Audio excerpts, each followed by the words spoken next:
Greetings, everyone. This is Rock and Roll Spot coming at you with the weekly comic book roundup. We are at the end of this week's DC haul, so let's kick things off with Creature Commandos number 6, wrapping up the miniseries. So where we left off, the Commandos had managed to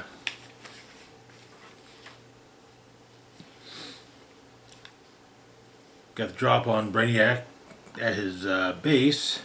However, Brainiac is still able to set his plan in motion. The Commandos stole a ship from Brainiac, but the issue opens with Dr. West talking with General Eiling, and it's made clear why the Creature Commandos were sent in this fight rather than any superheroes.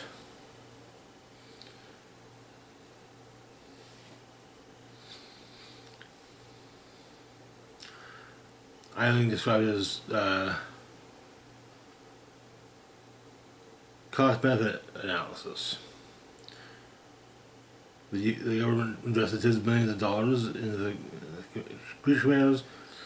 They successfully recovered technology worth billions. So, yeah. But the Creature Commandos are on their way to Delaware, which is the target of Brainiac's plan, as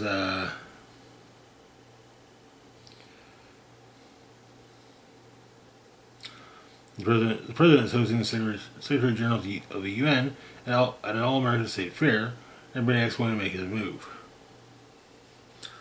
Back in New York, Dr. West gets a visit from Zatanna,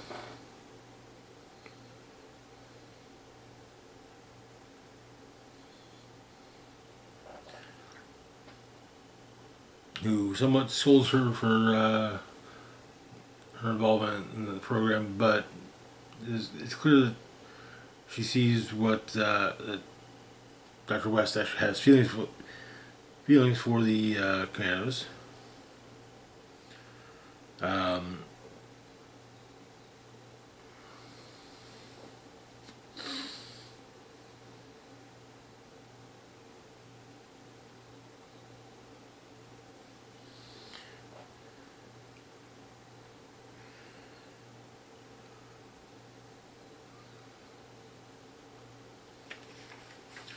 But they head to the state fair.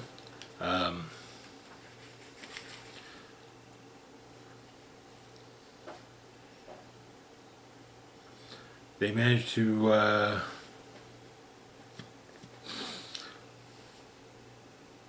stop the first wave of soldiers looking into basic security. And they have some of a plan.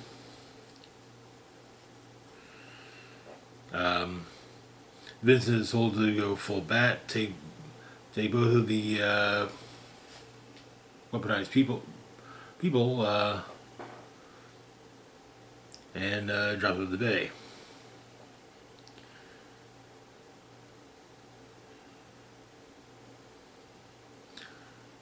And before Brainiac can detonate them.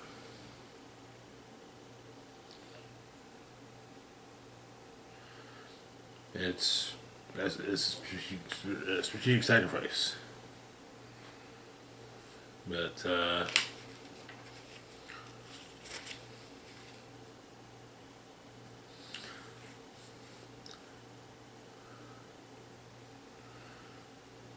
the soldiers, as well as Brainiac, are attack Vincent.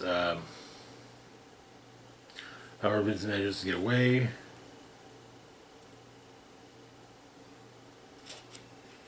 And then everyone else is told to frenzy. focusing on putting their focus on Brainiac, but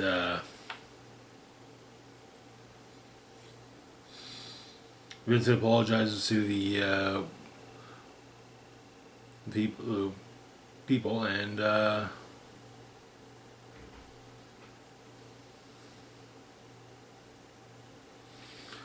drops them, and before they can detonate,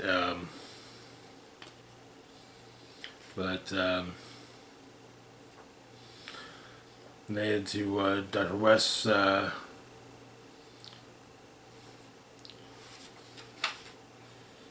they go by Dr. West, and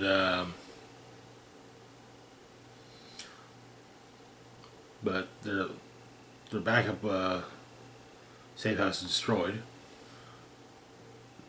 However, the Zatanna states that she's willing to help, but she tells them that the crew have to stick together and look out for one another.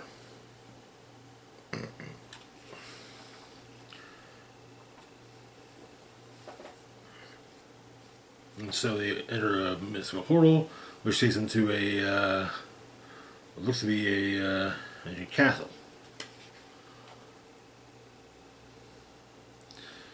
And it seems they intend to live in said castle. And that is where the issue ends. I suppose, alright, miniseries. I kind of feel like it overstayed its welcome a little bit, but it's okay. Moving on though to our next book, we've got Resurrection Man, Quantum Karma, #1. Resurrection Man is a quasi-obscure DC hero. His whole shtick is he dies, he resurrects as with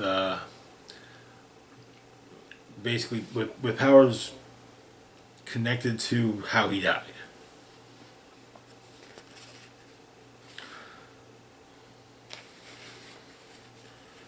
But the issue opens with a little girl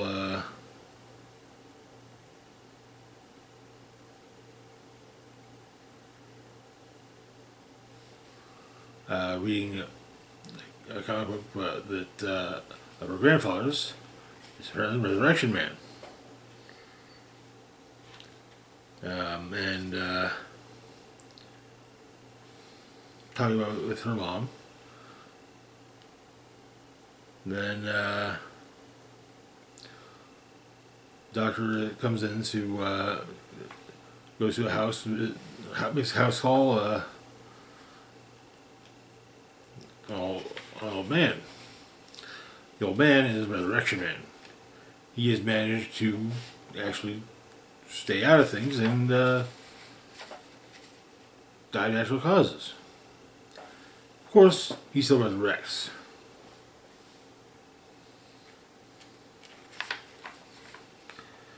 Suddenly, a cloaked figure appears and tells the Resurrection Man to come with him. Apparently, the cloaked figure is claims to be Shesa, the first of us. Well, the first Resurrection Man. Basically, all of the Resurrection Men from the multiverse come together, and there was a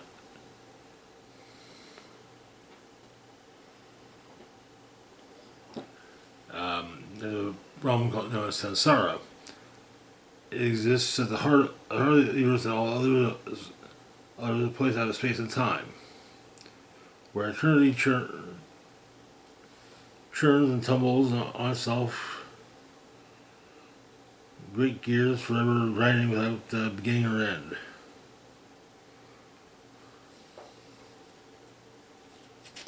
But apparently, Samsara has there's another kind of being also outside of space and time. It's Samsara's foe, and sooner or later is going to catch up to Sansara and basically destroy reality.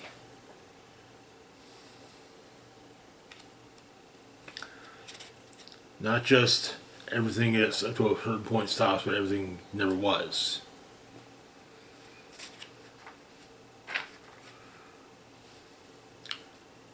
Then we flash back to Rabaul, New Guinea, during the end of World War II. Well, Brother Russian Man was apparently also a World War II veteran in the Pacific Theater, but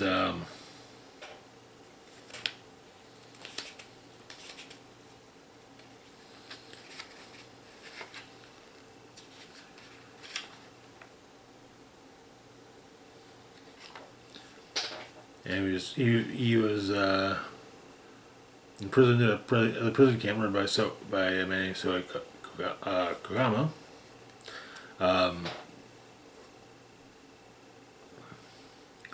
And as prisoners were executed,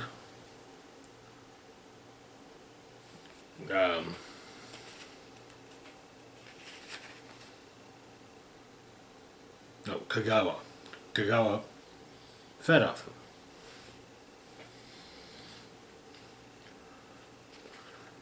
He would invite his staff to join him, but they really didn't. And of course, at one point, Resurrection Man is executed and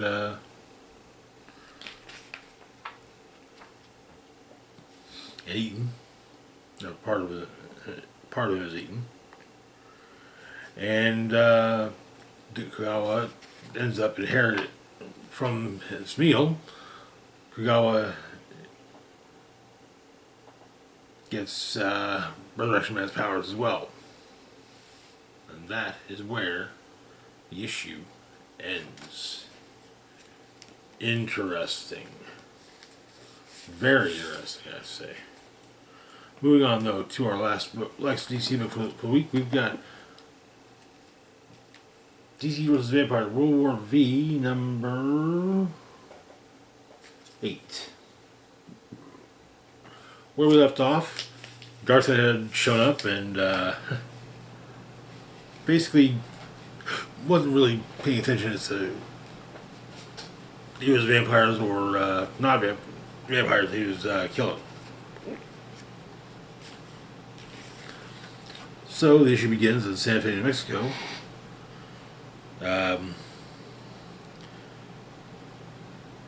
Miss Martian is attacked by some female Furies. It would seem to be Mad Harriet, Stompa, and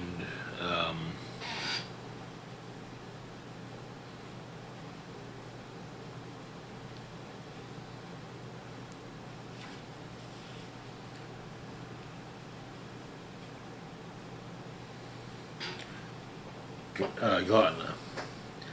And they plowed through Miss Martian's group of survivors.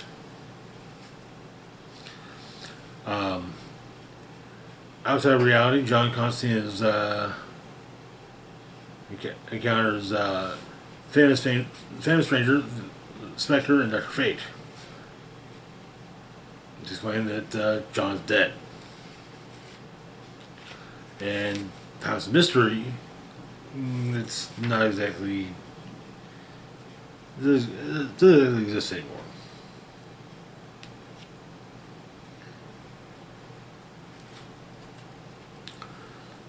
But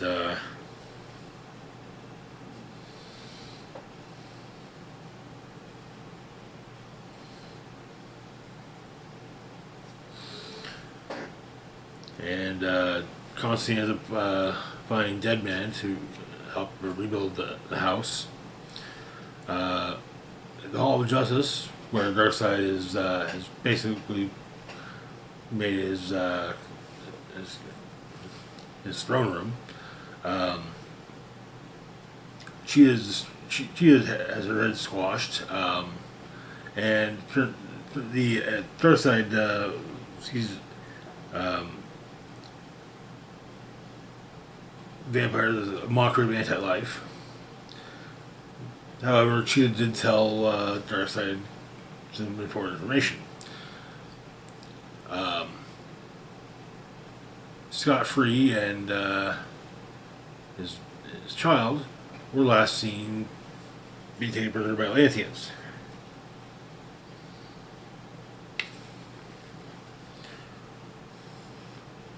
In Baltimore, Maryland, Batman, actually Ra's al Ghul, shows up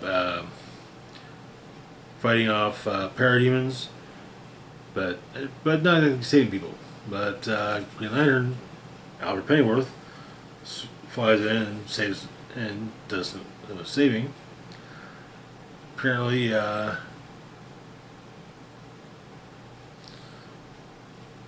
Deadman has possessed one of the survivors and tries to recruit Batman and Green Lantern. Meanwhile, Arsenal is in Philadelphia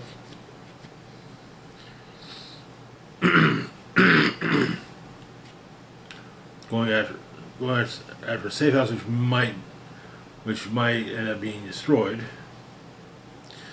He has to assist from Cyborg.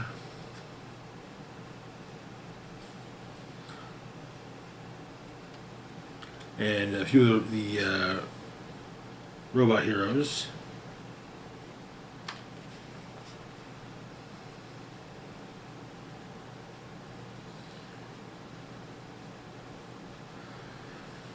That Ollie and Diane figure that after a while, Roy doesn't report back, so we figure he's probably dead. However, he does report back. Turns out that in the safe house had already been ransacked by the vampires, and it's hiding two of the higher ranking vampires, Queen Barbara and Gorilla Grodd. But Metron shows up to talk to Ollie and Dinah, and he also brings the rest of the new gods.